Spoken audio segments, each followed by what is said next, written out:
কইনা হৈ আজি যেতিয়া উপাসনাই ঘৰখনত প্ৰথম ভৰি দিলেহি তেতিয়া দেখিছিল ইয়াৰ মানুহবোৰ চোন সিহঁতৰ গাঁৱৰ মানুহবোৰৰ দৰে নহয়। বুঢ়ী বুঢ়ী মানুহবোৰৰো ইমান ষ্টাইল। আমাৰ তাত কইনায়ো ইমান ষ্টাইল নকৰে। তাইক থ'বলৈ অহা মানুহবোৰে ইয়াৰ মানুহবোৰৰ ৰেহ ৰূপ দেখি লাজতেই পেণ্ডেলৰ চুক এটাতেই থুপ খাই বহি ৰৈছিল। খুব ভয় লাগিছিল উপাসনাত। তাই বাৰু এইখন সমাজৰ লগত মিলিব পাৰিবনে? মানুহবোৰে বাৰু তাইক সেৱা জ্ঞান কৰিব নেকি? ঘৰখনলৈ বোৱাৰী হৈ অহা উপাসনাৰ প্ৰায় এবছৰেই হ'ল। এই এবছৰত বহুত নেদেখা ঠাই দেখিলে, বহু নজনা কথা জানিলে, বহু নকৰা কাম কৰিলে। অভিজ্ঞতাই শিকায় জীৱন বৃত্তৰ চকৰিটো ঘূৰে। নোকোৱাকৈয়ে থাকি যায় বহু কথা। হৃদয়ত হাজাৰ ধুমুহাই কোবাই গ'লেও সংস্কাৰে বাধা দিয়ে বহু কথা হৃদয়তে ৰাখিবলৈ। কি নাই ঘৰখনত? ইঞ্জিনিয়াৰ স্বামী, প্ৰফেচৰ শহুৰ শাহু, মেডিকেল পঢ়ি থকা ডাক্তৰ। প্ৰকৃতাৰ্থত এখন সুখৰ সংসাৰ, এটি সুখী পৰিয়াল। চালে চকুৰোৱা কাৰুকাৰ্য খচিত এটি দালান। বৃহৎ আকাৰৰ গেটখনেদি সোমাই আহিলেই মন প্ৰাণ ভৰাই তোলা এখন সুন্দৰ বাগিচা, এখন সৰু সুৰা নাৰ্চাৰীয়েই। দামী দামী বস্তুৰে ভৰি থকা ড্ৰয়িং ৰুমটোৰ একোণত এটি পুথিভঁৰাল। মুঠতে এজন মানুহৰ সোমায়েই মুহি নিব পৰা ঘৰখনৰ পৰিৱেশ। মাকহঁতৰ মুখত শুনি থকা ঘৰখনৰ কথা তাই বাস্তৱত দেখিছিল যিদিনা ন-বোৱাৰীৰ সাজেৰে উপাসনা প্ৰথম ভৰি দিছিল তাই সপোনৰ ঘৰখনত। গাঁৱৰ পৰিৱেশৰ পৰা চহৰৰ পৰিৱেশৰ লগত মিলিবলৈ তাইৰ বেছি সময় নালাগিছিল। শাহুৱেকৰ মৌ বৰষা মাত, শহুৰেকৰ আবদাৰ, দেওৰেকৰ বৌ বৌ কৈ অমুক লাগে তমুক লাগে কৈ পিছে পিছে ঘূৰি ফুৰা স্বভাৱ আৰু স্বামী প্ৰীতমৰ মৰমবোৰৰ মাজত তাই পাহৰি পেলাইছিল তাই যে আন এখন ঘৰৰ ছোৱালী আৰু এতিয়া এইখন ঘৰৰ বোৱাৰী। ভাল লাগিছিল তাইৰ সকলোৰে মৰমবোৰৰ মাজত নিজকে বুৰাই ৰাখি। বিয়াৰ দুমাহমানৰ পিছতে উপাসনাৰ জন্মদিন আহিল। বিয়াৰ পিছত তাইৰ নতুন ঘৰখনত প্ৰথম জন্মদিন। নিজৰ ঘৰখনলৈ বৰকৈ মনত পৰে। গাঁৱৰ ঘৰত সিহঁতে কমখন উৎপাত কৰে নেকি? যৌথ পৰিয়ালটোৰ প্ৰতিটো ভাই ভনীৰে জন্মদিনত সিহঁতৰ ঘৰত বিষ্ণু পূজা পাতে। পূজাৰ পিছত ওচৰ পাজৰৰ ল'ৰা ছোৱালীকেইটাক মাতি মাক খুৰীয়েকহঁতে পায়স লুচি ঘুগুনিৰে জন্মদিন পালন কৰে। ৰাতিলৈ দেউতাকে ছাগলী মাংস আনে। খুৰীয়েকে বনোৱা মাংসৰ সোৱাদেই বেলেগ। গোটেইকেইটাই পৰম তৃপ্তিৰে ভাত সাজ খায়। পলকতে উৰা মাৰে উপাসনাৰ মনটো মাকহঁতৰ ওচৰলৈ। সেই দিনটোত মাকে তাইক গা ধুবলৈ পানীত গাখীৰ, তুলসী, দুবৰি, তিল, চাউল, ৰূপ সোণৰ আঙুঠি, তামৰ মুদ্ৰা মিহলি পানী দিয়ে। এইবাৰো মাকে কৈ আছে তাইক বস্তুখিনি নিজে যোগাৰ কৰি ল'বলৈ। পিছে তাইৰহে লাজ লাগিছে। চহৰত ক'তনো তাই তুলসী দুবৰি বিচাৰিব। তথাপিও এপাকত তুলসী পুলি ক'ৰবাত দেখে নেকি চাই আহিল। পিছে নাই, ইমানবোৰ চিনি নোপোৱা ফুলৰ মাজত তাই তুলসী পুলি এটা নেদেখিলে।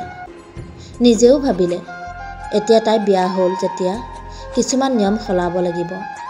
প্ৰীতমকো তাই এই সম্পৰ্কে একো নক'লে। সেইদিনা ৰাতি 12 বজাত সকলোৱে মিলি কেক এটা আনি তাইক ছাৰপ্ৰাইজ দিলে। লাজেই লাগিল তাইৰ। টিভিতহে দেখিছিল নায়ক নায়িকাই ৰাতি 12 বজাত কেক কাটে। নিজে কিন্তু আবেলি পূজা ভঙাৰ পিছত কণমানিকেইটাৰ লগতহে কেক কাটিছিল। তথাপিও কেকটো কাটি সকলোকে খুৱাই প্ৰতিবাৰ প্ৰতিজনক খুৱাওঁতে ফটোও উঠালে দেওৰেক পৰাগে। সকলোকে সেৱা এটিও কৰিলে তাই। বেয়া লগা নাই তাইৰ। মানুহবোৰৰ মৰমবোৰ মাত্ৰ অলপ বেলেগ ধৰণৰ। পুৱাই উঠি গোসাঁই ঘৰত চাকি গছি জ্বলাই তাই পাকঘৰত সোমালহি। ইতিমধ্যে শাহুৱেকে পুৱাৰ খানা যোগাৰ কৰিলেই। যিহেতু দেওবাৰ গতিকে সকলোকে পুৱা কৰ্ণফ্লেক্স দিয়া হ'ল। কৰ্ণফ্লেক্সখিনি দেখি তাইৰ মনটো উৰা মাৰিলে আজিৰ দিনটোত মাকে বনোৱা পায়সৰ বাতিটোলৈ। চাহ বনাই থাকোঁতে শাহুৱেকে ক'লে, আজি তোমাৰ বাৰ্থডে উপলক্ষে এঠাইলৈ যাম, ওলাবা। মই সকলো ব্যৱস্থা কৰি থৈছোঁ। প্ৰতিবাৰে ইহঁত দুটাৰ বাৰ্থডেটো আমি যাওঁ আৰু কণমানিকেইটাক কিবা অলপ দি থৈ আহোঁ। এইবাৰৰ পৰা এই লিষ্টত তোমাৰো নাম আহিল। কিন্তু কোনফালে যাম মা? তুমি ৰেডি হোৱা, আজিৰ দুপৰীয়া সাজ আমি বাহিৰতে খাম। আৰু ৰ'বা, তোমাৰ বাৰ্থডে গিফ্টটো লোৱা। আজিৰ পৰা আৰু তুমি এই চাদৰ মেখেলা পিন্ধি নাথাকিলেও হ'ব। আজিকালি টাউনৰ আভিজাত্য ঘৰৰ বোৱাৰীয়ে এইবোৰ পিন্ধেই। নিপিন্ধিলেহে মই বৰুৱানী আণ্টিহঁতৰ আগত লাজ পাম। মই দেউতাৰাৰ লগত কথা পাতিছোঁ, তেওঁৰো কোনো আপত্তি নাই। লোৱা এইটো। উপাসনাই বৰ আগ্ৰহেৰে উপহাৰটো ল'লে। প্ৰীতমে তাই ভাল পাওঁ বুলি কোৱা ডাঙৰ টেডি বিয়েৰ এটা আনি দিছে। পৰাগে এটা ঘড়ী দিছে। আৰু এতিয়া শাহুৱেকৰ পৰা উপহাৰটো পাই তাই মনটো 7খন-8খন লাগিছে। ৰুমলৈ গৈ তাই পেকেটটো খুলি চাই দেখিলে যে কেইযোৰমান চেলোৱাৰ। মনটো ভৰি গ'ল তাইৰ। চাদৰ মেখেলা পিন্ধি যে তাই বেয়া পায় এনে নহয়, কিন্তু ঘৰুৱা কামবোৰ কৰিবলৈ অসুবিধাও নোপোৱা নহয়। এতিয়া যিহেতু শাহুৱেকে নিজেই দিছে, তাইৰ পিন্ধিবলৈ অসুবিধা নহ'ব। শাহুৱেকে কোৱাৰ দৰে গোটেইকেইটা সাজি কাচি যাবলৈ ৰেডি হ'ল। উপাসনাই জোৰোণত দিয়া পাতল সেউজীয়া ৰঙৰ পাটৰ ছেটযোৰ পিন্ধি ল'লে। হঠাৎ শাহুৱেক সোমাই আহে। এই কি পিন্ধিছা এইবোৰ? আমি বিয়া খাব নাযাওঁ নহয়, আশ্ৰমলৈহে যাম, আৰু তাৰ পৰা বাহিৰে বাহিৰে ৰেষ্টুৰেণ্ট। তাত এইবোৰ পিন্ধিলে একেবাৰে আউটডেটেড লাগিব। তাতে মই বৰুৱা আণ্টিহঁতকো মাতিছোঁ। তেওঁলোকৰ আগত নিজকে আউটডেটেড যেন লাগিবহে। খোলা অথনি দিয়া ৰেড কালাৰৰ পাটিয়ালা ড্ৰেছটো পিন্ধা, আৰু চুলিখিনি মেলি ল'বা বুজিছা, তোমাক ধুনীয়া দেখায়। উপাসনাই কথাবোৰ মনতে আঁৰাই আকৌ কাপোৰ সলায়। শাহুৱেকে কোৱাৰ দৰে এইবাৰ ওলাই যায়। অঁ, এতিয়াহে মোৰ বোৱাৰী যেন লাগিছে। আহা দেৰিয়ে হৈছে। উপাসনাই হাঁহি এটা মাৰি গাড়ীত বহে। মাত্ৰ বুজি পোৱা নাই, খালী হাতেৰেনো অনাথ আশ্ৰমলৈ কিয়? কেনেকৈ যায়? প্ৰীতমক সুধিবলৈও তাই চান্সেই নাপালে। গাড়ীখন এটা সময়ত গৈ এখন ৰেষ্টুৰেণ্টৰ সন্মুখত ৰ'লগৈ। পৰাগ নামি গৈ 2টি ডাঙৰ কাৰ্টুন আনি ডিকিত ভৰাই দিলে। এইবাৰ উপাসনাই নুসুধি নোৱাৰিলে, কি আছেনো মা ইয়াত? আশ্ৰমৰ ল'ৰা ছোৱালীবোৰৰ বাবে পেকেট লাঞ্চ। উপাসনাই মনতে পাগুলিয়াই থাকিলে, পেকেট লাঞ্চত কি থাকিব পাৰে? বইল কণী, পেটিজ, মিঠাই। তাইৰো মন আছিল ঘৰত থাকোঁতে যেতিয়া ফেচবুকত দেখে কোনোৱে নিজৰ বাৰ্থডে এনিভাৰ্চেৰীত পায়স, ভাত, মাংস ৰান্ধি অনাথ আশ্ৰম, বৃদ্ধাশ্ৰমত আপ্যায়ন কৰে। কিছুদূৰ যোৱাৰ পিছত আশ্ৰমৰ সন্মুখত গাড়ীখন ৰখিল। গোটেইকেইটা নামি গ'ল। ভাগে ভাগে সকলোকে পেকেট লাঞ্চ দিয়া হ'ল। শাহুৱেকে তাইকো বিলাবলৈ ক'লে। তেওঁ কেমেৰামেন হ'ল। 2টামান তেওঁ নিজেও দিলে, প্ৰীতমক ফটো 2 কপিমান তুলিবলৈ দি।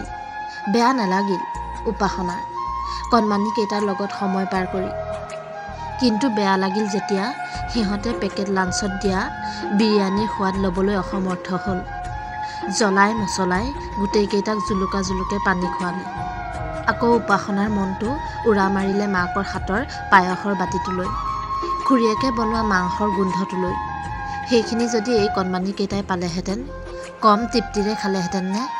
শাহুৱেকৰ সেইবোৰলৈ ভোগ-খেম নাই। আশ্ৰমৰ পৰা ওলাই সিহঁত এইবাৰ গ'ল ৰেষ্টুৰেণ্টলৈ। ইতিমধ্যে বৰুৱা আণ্টিহঁত আহি পাইছিলেহিয়েই। কপালত এটি চুমা আঁকি হেপী বাৰ্থডে বুলি তেওঁ উপাসনাক বাৰ্থডে গিফ্টটো দিলে। প্ৰীতম আৰু শাহুৱেকৰ পচন্দ অনুসৰি ষ্টাৰ্টাৰ, বিৰিয়ানী, চিকেন পকোৰা, মছলা চিকেন, পনীৰ, বাটাৰ মছলা, মটন, ৰোগান, জছ, ডিজাৰ্ট আদিৰে টেবুল ভৰি পৰিল। সকলোৱে আনন্দৰে সময়খিনি পাৰ কৰিলে। মাজে মাজে ফটো উঠাৰ কথাটো ক'বই নালাগে। দিনটো তেনেদৰে পাৰ কৰি সন্ধিয়া সিহঁত ঘৰ পায়হি। জিৰণি ল'বলৈ লৈ ফেচবুকটো খুলি দেখে শাহুৱেকৰ প্ৰফাইলৰ পৰা তাইক টেগ কৰি আশ্ৰমৰ ৰেষ্টুৰেণ্টৰ কেইবাখনো ফটো। নিজকে তাই আউটডেটেড যেন লাগিল। দিনটো যিমানেই নহওক শাহুৱেকৰ বাবেই তাই ইমানখিনি নতুনৰ মাজত পাৰ কৰিলে। তথাপিও তাই সুখী নহয়। কিয়? ৰেষ্টুৰেণ্টৰ সুস্বাদু ব্যঞ্জনবোৰতকৈ তাইৰ মানসপটত এতিয়াও ভাহি আছে কেৱল এৰি অহা ঘৰখনৰ পায়স আৰু মাংসৰ বাতিটো। শাহুৱেকক ফেচবুকতেই ধন্যবাদেৰে উপচাই পেলালে তাই। শাহুৱেকে যে বাহিৰৰ পৃথিৱীখনৰ লগত খোজ মিলাই আগুৱাব বিচাৰে, মানুহক জনাব বিচাৰে তেওঁৰ আপ টু ডেট স্বভাৱটোৰ বিষয়ে। এইখিনি বুজিছে তাই আজি। সময় বাগৰে, সময়ৰ বলুকাত এনে বহু অভিজ্ঞতা হ'ল উপাসনাৰ। শাহুৱেকৰ কৰ্ম মহৎ, কিন্তু উদ্দেশ্য কেৱল লোকচক্ষুৰ দৃষ্টিগোচৰ হোৱা। চাবলৈ গ'লে তেনেই সহজ কিছু কথা, কিন্তু উপাসনাৰ বাবে যেন তাতো থাকে অসহজ কিছু মেৰপাক। প্ৰীতম পৰাগৰ বাৰ্থডেও তেনেদৰেই পাৰ হ'ল। তাই নিজেই সিহঁতৰ বাৰ্থডেত ৰান্ধি দিম বুলি ক'লে যদিও শাহুৱেক অমান্তি হ'ল। ইমান কষ্ট কৰাৰ কি প্ৰয়োজন? ইমানকেইটা ল'ৰা ছোৱালীলৈ তুমি কেনেকৈ বনাবা? নালাগে নালাগে ইমান কষ্ট কৰিব। ৰেষ্টুৰেণ্টৰ পৰাই দি দিম, দৰকাৰ হ'লে কিবা চেঞ্জ কৰি দিবা মেনুখন। নহ'লে বোৱাৰীক কষ্ট দিছোঁ বুলি মোক চবেই হাঁহিব। উপাসনাই জানে এয়া তেওঁৰ ৰেপুটেশ্যন তললৈ যোৱাৰ ভয়ত তেনেকৈ কৈছে। এইবাৰ তাই কেৱল মেনুখন সলাই পেলালে। চাওঁতে চাওঁতে এবছৰেই হ'লহি। আধুনিকা শাহুৱেকৰ বোৱাৰীজনীৰ মনটোহে আধুনিকা হ'বলৈ সময় লাগিল। কোনো ক্ষেত্ৰতে বাধা নিদিয়া, যি মন যায় তাকে কৰিবলৈ দিয়া, ফুৰা চকা পিন্ধা উৰা সকলোতে প্ৰকৃতাৰ্থত এজনী ছোৱালীৰ দৰেই গ্ৰহণ কৰা শাহুৱেকক তাই কোনো দিনে কোনো কথাতে সেয়ে ভুল ধৰিবলৈ বেয়া লাগিল। প্ৰকৃততে ভুলো নহয়, মানসিকতাৰ সলনি কৰিবলৈও যেন তাইৰ সাহসে নোকোলায়। এনিভাৰ্চাৰী বুলি তাইতকৈও যেন শাহুৱেকৰহে মন উদুলি মুদুলি। কোনখন ৰেষ্টুৰেণ্টত পাৰ্টি দিব, কাক কেনেকৈ মাতিব, কি খুৱাব, এইবোৰ এইকেইদিন সিহঁতৰ ঘৰত সৰব আলোচনা। উপাসনাই এইবাৰ প্ৰীতমক কৈ থৈছে সেইদিনা পুৱাই সিহঁত শুক্লেশ্বৰ দেৱালয়লৈ যাব। দেৱালয়ৰ বাহিৰত থকা ভিক্ষাৰী কেইজনলৈ তাই পায়স বনাই লৈ যাব। লগতে মিঠাই কেইটামানৰো যোগাৰ কৰিবলৈ ক'লে। আগদিনাই শাহুৱেকক তাই কথাটো ক'লে। যাব খুজিছা মই বাধা নিদিওঁ, কিন্তু তোমাৰ কষ্ট হ'ব নেকি? বনাই মেলি মন্দিৰলৈ গৈ আকৌ পাৰ্টিলৈ ৰেডি হ'বলৈ কষ্ট হ'ব নেকি? নাইবা ভিক্ষাৰী কেইজনলৈ মিঠাই পেটিজকে লৈ যোৱা। এটা কাম কৰা নাইবা মন্দিৰলৈ যোৱা, ভিক্ষাৰী কেইজনক পিছদিনা বনাই মেলি খোৱাবা। মই এনেও ভাবিয়েই আছিলোঁ পাৰ্টিৰ বাহিৰেও বৃদ্ধাশ্ৰমত কিবা এটা দিয়াৰ কথা। আমাৰ বৰুৱানীহঁতেও দিয়ে নহয়। নালাগে মা, মই বৰ শ্ৰদ্ধাৰে আগবঢ়াইছোঁ। মই পাৰিম। অন্তৰত শ্ৰদ্ধা থাকিলে সকলো কামেই কৰিব পাৰি। শ্ৰদ্ধয়া দেয়ম, অশ্ৰদ্ধয়া আদেয়ম। বহু কথাই ক'বলৈ আছিল যদিও উপাসনাই একো নক'লে। মানুহগৰাকীও আঁতৰি গ'ল। কেতিয়াবা এষাৰ কথায়েই বহু কথাই কৈ যায়। সমাপ্ত।